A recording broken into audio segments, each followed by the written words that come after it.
Peace, y'all. Welcome to the mathematics recap with your girl Sunshine Monet L. Now, I ain't seen y'all since 10/27/8, and my apologies. I've been on the road. We done traveled from ATL to Dallas, back to ATL, and making my way back up to PA, New Jersey area. It's been a really dope trip. Anywho, let's see how aligned I've been with the mathematics and the astronomical report. So, I started So I'm going to start with 10/28/8, okay? So, we're still in that energy of Isis until the 29th. The 28th is that energy of finding wisdom in the building and destroying, the transformations that you create, the empowerment, hot, celestial technicians, labeling, being more detailed with things, right? Finding balance, harmony, and justice in that, prioritizing, because Taurus energy rules the number 2 as well, not just Libra or the Oba scales. So, we find that wisdom in what we're building and destroying, our empowerment, our celestial labeling, and all that fun stuff, our hod, our splendor, our Sebek energy, and it puts knowledge in our cypher, right? So we now have knowledge in our cypher after we find balance with that. And then we bring that to the month of 10. This is the month of, the air energy, the Libra scales, intellect. Air energy ultimately deals with like social interactions. This particular social interaction is interpersonal relationships, bonds, and contracts. It deals with intellect because intellect creates a bond because you're held accountable for what you know. So once you learn something, you kind of bond yourself to that intellect or whatever, and you start to enact on it.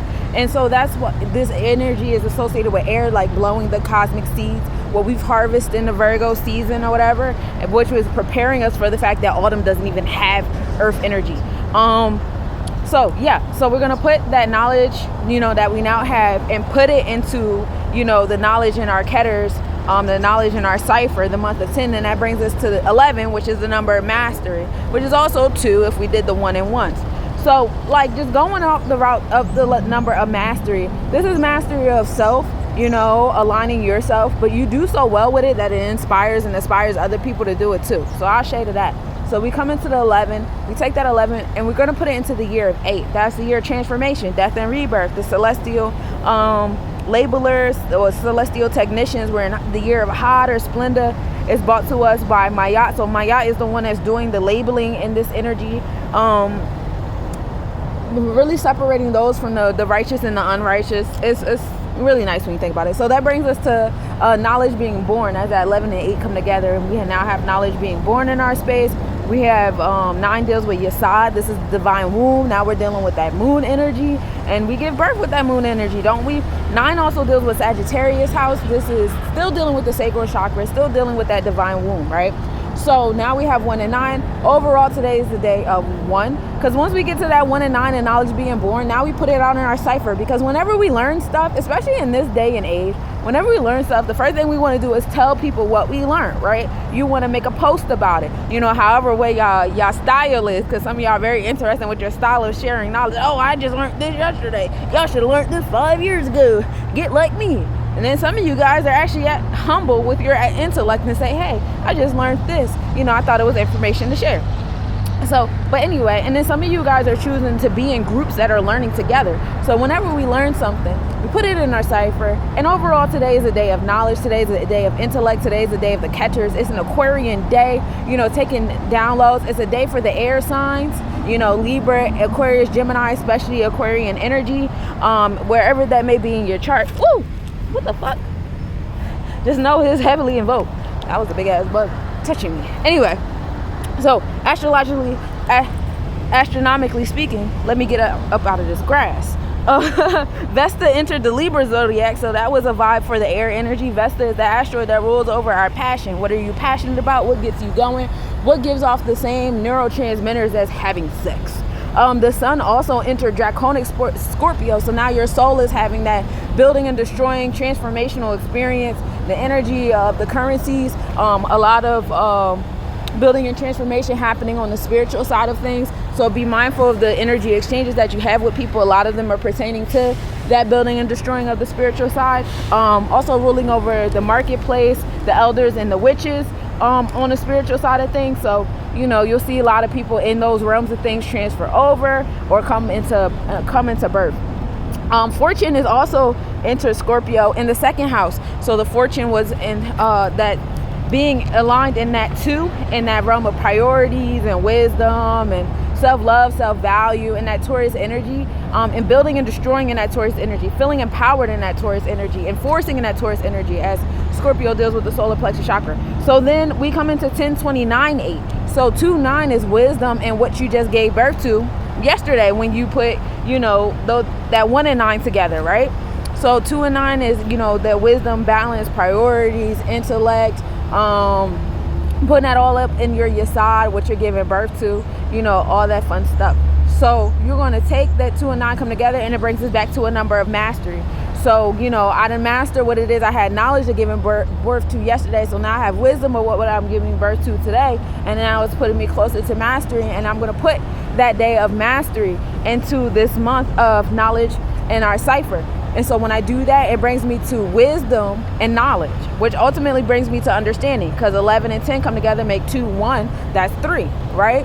So now I'm at the space of understanding. I'm in the Saturn energy. Understanding and Saturn go hand in hand, because what happens is once you get the knowledge, you utilize that knowledge. And it's kind of like the scientific theory, like, oh, I have this intellect, I have this thought, let me exercise the thought. That's what's giving me wisdom. And now that I've exercised the thought, when I come to the conclusion of what exercising this thought does, that is my understanding.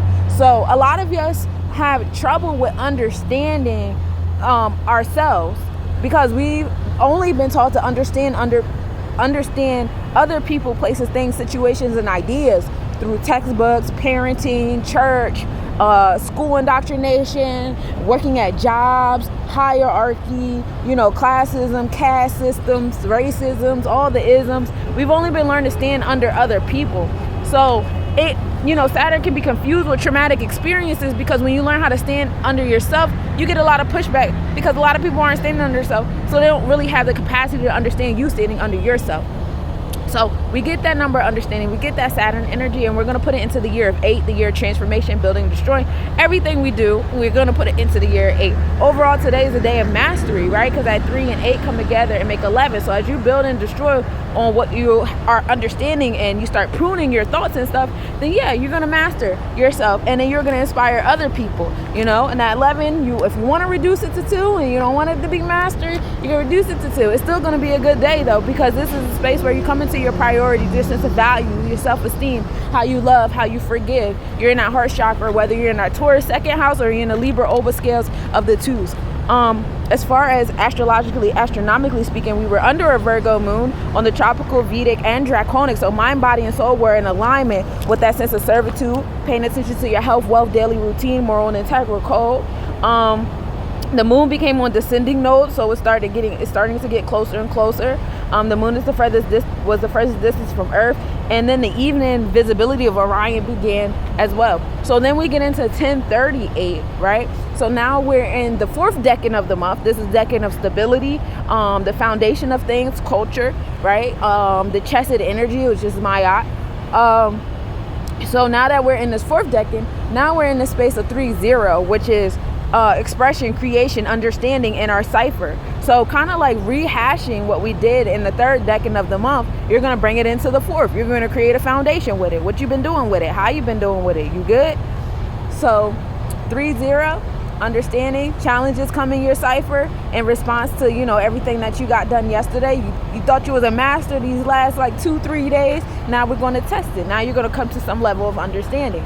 So now we're going to take that 3 and we're going to put it into that Libra energy, the Libra scales. We're going to put it on the Libra scales. How is it weighing? We're going to put it into that space of balance, harmony, justice, all that fun stuff. So when we put the 3 into the 10, it's 1 and 3, which is a karmic debt number. But it's a karmic debt because, like I said on yesterday's, in the same video, it's difficult to stand under, what you know. And when you start exercising, standing under what you know, you get a lot of pushback, especially some of my people out there that's exercising your nationality. People out there that are exercising new diets around their family that's been eating bullshit.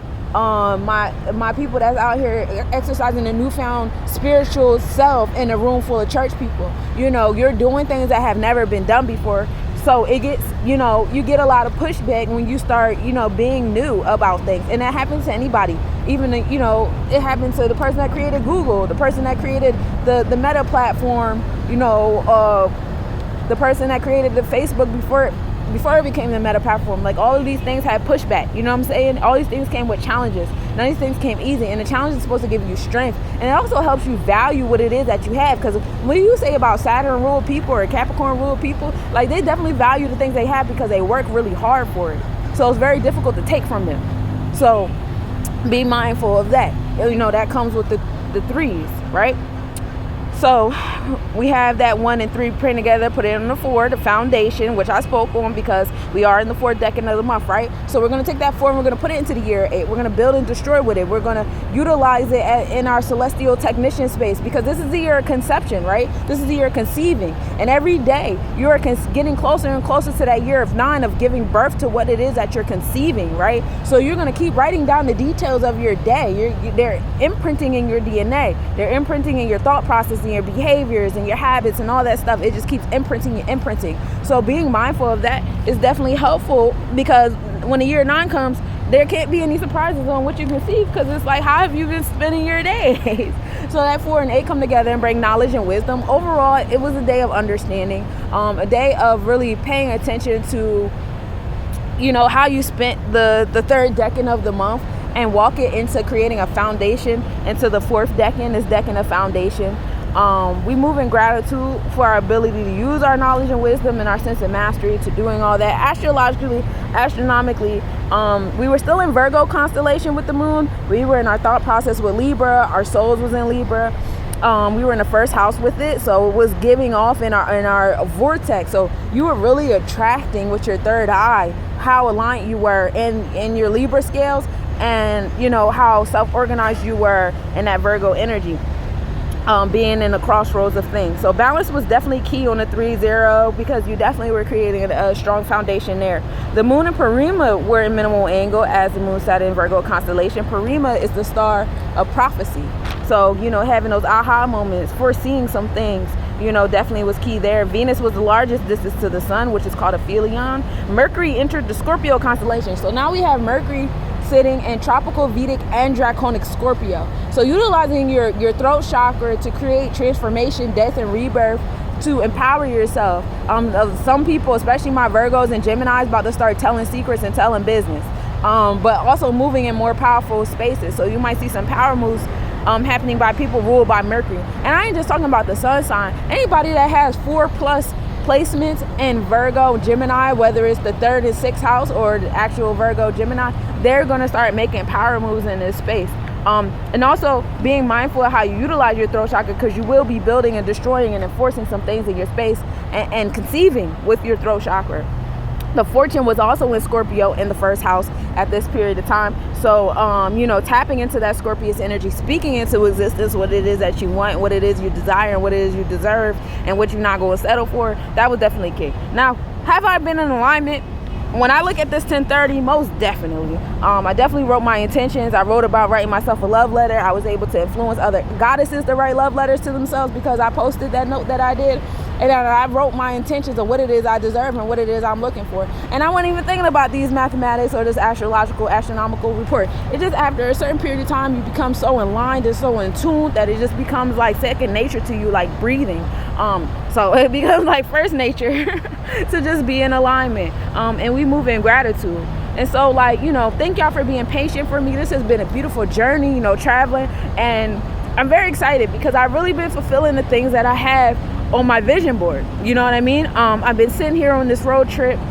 Peace to my bestest friend, goddess, for taking this trip with me, because it's been a really dope 2 Virgos in 1 truck adventure. But really paying attention to how much I've already checked off of my vision board that I created on my birthday.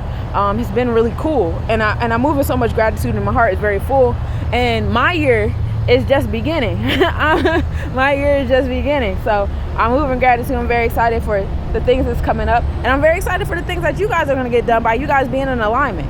So, you know, peace to the tribe. You know, reach out if you need a personal reading. If you need astrology, numerology, your sephiros, your chakras aligned. I don't just do one-time readings. I specialize in behavioral coaching, so I do ongoing, you know, sephiro chakra therapy sessions. And I love to assist. I'm here to help. You know what I'm saying? So, you know, help me stay in my purpose. You know what I'm saying? By allowing me to help you. Ashe? Ashe.